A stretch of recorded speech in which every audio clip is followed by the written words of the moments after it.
તો કેમ છો વિદ્યાર્થી મિત્રો, હું છું તમારો મિત્ર આકાશ રાવલ ને મારી એજ્યુસ્કાય એકેડમીમાં હું તમારું હાર્દિક સ્વાગત કરું છું. હવે ધ્યાન આપો મિત્રો, સ્વાધ્યાય 7.1 ની અંદર આજે આપણે 10મો દાખલો જોઈશું.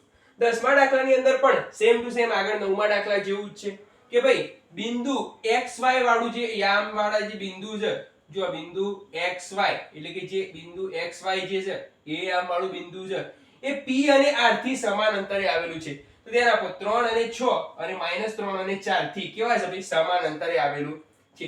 હવે સમાન અંતરે આવેલું હોય તો x અને y વચ્ચેનો સંબંધ બનાવો. તો ભાઈ x અને y વચ્ચેનો સંબંધ મેળવો. તો કેવી રીતે મેળવાય મિત્રો? તો સૌપ્રથમ તમારે શું કરવું પડે? બંનેના અંતર સૂત્ર મૂકી અને અંતર સૂત્ર મૂક્યા બાદ એ બંને વચ્ચેનું એક દ્વિઘાત સમીકરણ અથવા કોઈ સમીકરણનું સ્વરૂપ મેળવવું પડે. તો ધ્યાન આપો, આપણે જોઈએ તો સૌપ્રથમ અહીંયા જુઓ, બંને અંતરો સરખા હોવાથી હું અહીંયા સરખાઈ દઉં છું કે ભાઈ PQ બરાબર QR હોય. બરોબર. હવે ધ્યાન આપો, PQ છે તો જો પહેલા નંબરે કોણ છે? P. તો આને x1 y1 યાદ આપો, નામ આપો. આ જે Q છે આને x2 y2 નામ આપી દેશો મિત્રો. હવે ધ્યાન આપો, આપણે શું કરીએ છીએ? અંતર સૂત્ર મૂકીએ તો અંતર સૂત્રમાં ધ્યાન આપો, હવે બંને બાજુ હું વર્ગમૂળ નથી કરતો, બંને બાજુ શું કરી નાખું છું? પહેલેથી જ વર્ગ કરી નાખું છું મિત્રો. બરોબર. તો ધ્યાન આપો, વર્ગ કરી નાખો એટલે શું થઈ જશે? બંને બાજુ આવી રીતે ડાયરેક્ટ જ સૂત્ર આવશે, x2 x1 નો સ્ક્વેર.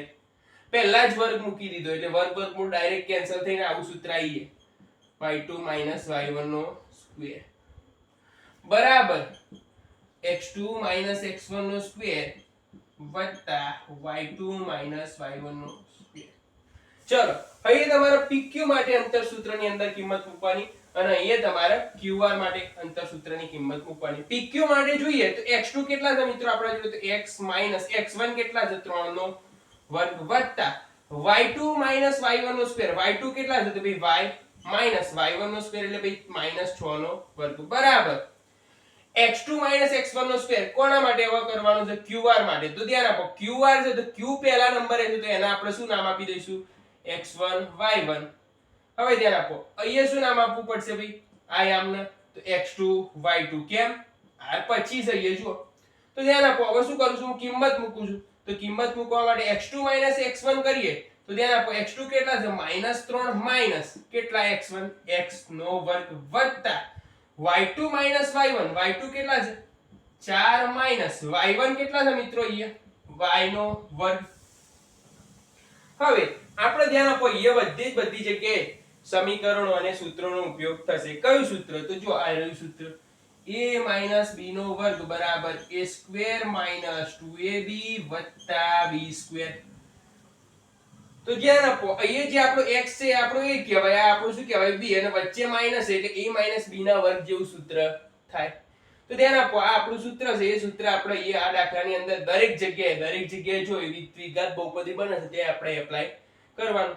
તો ધ્યાન આપો, અહીંયા જો a નો વર્ગ એટલે x નો સ્ક્વેર - 2. જો સૂત્રની અંદર 2 છે, a એટલે x, b એટલે જો કેટલા થઈ જશે?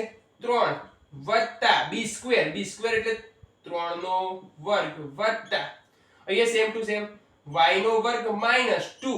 a એટલે y, b એટલે 6 અને b સ્ક્વેર એટલે 6 નો વર્ગ થઈ જવાનો મિત્રો.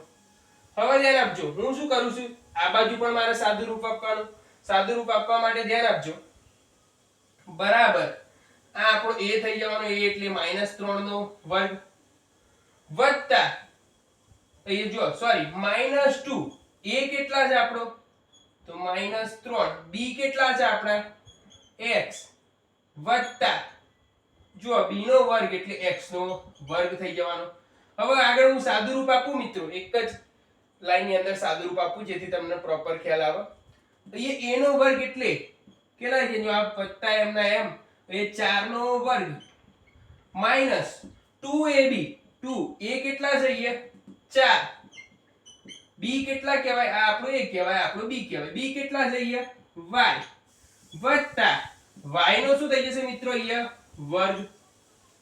હવે આનું આપણે સાદું રૂપ આપીએ મિત્રો. સાદું રૂપ આપતા જુઓ તો અહીંયા જુઓ x નો વર્ગ એમનો એમ માઈનસ આ 2 છે 3 જોડે ગુણાઈ જશે એટલે 6x વત્તા 3 નો વર્ગ એટલે 9 વત્તા y સ્ક્વેર એમનો એમ 6 દુ 12 પણ કેવા -12y વત્તા 6 નો વર્ગ એટલે 36 થઈ જવાના બરાબર 3 નો વર્ગ એટલે જો આ બરાબર એમનું એમ 3 નો વર્ગ એટલે 9 3 દુ 6 પણ કેવા +6x બરોબર હવે એ x નો વર્ગ એમનો એમ વત્તા 4 નો વર્ગ થઈ જશે 16 4 દુ 8 -8y વત્તા y નો સ્ક્વેર આ રીતે થઈ જાય મિત્રો હવે આપણે ધ્યાન આપો બંને બાજુ સરખી સરખી નિશાની હોય એટલે ઉડાડી દેવાય એવું કહે છે બધા ઉડાડી ના દેવાય મિત્રો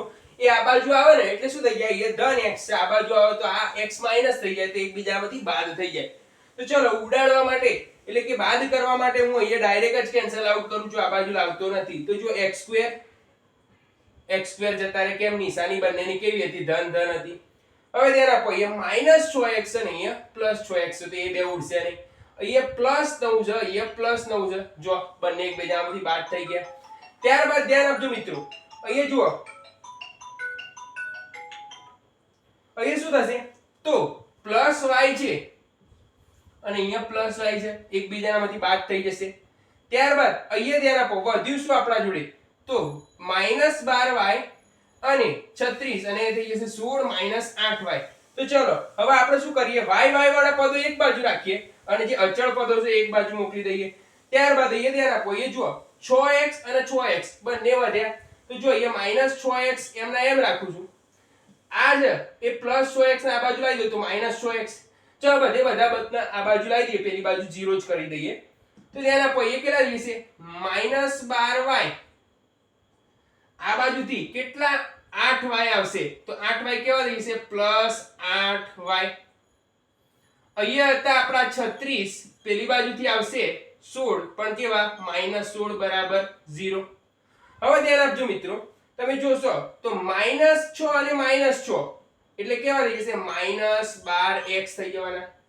ત્યારબાદ 12 માંથી 8 બાદ થશે મિત્રો તો એ કેવા થઈ જશે તો -4y અને 16 માંથી એટલે કે 36 માંથી 16 જશે મિત્રો તો કેટલા રહેશે +20 બરાબર 0 હવે આનું તમે સાદું રૂપ આપો એ પહેલા શું કરું છું હું અહીંયા તો આ સમીકરણને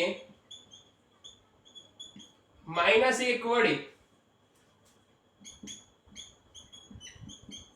ગુણતા તો આ સમીકરણમાં મિત્રો આપણે -1 વડે ગુણીએ તો અહીંયા -1 વડે ગુણું તો અહીંયા +12x થઈ જવાના ત્યારબાદ અહીંયા -1 વડે ગુણું તો +4y થઈ જવાના અને અહીંયા -1 વડે ગુણું તો -20 બરાબર 0 થઈ જાય ત્યારબાદ આખા સમીકરણના 4 વડે તમે ભાગી શકો એમ છો તો જુઓ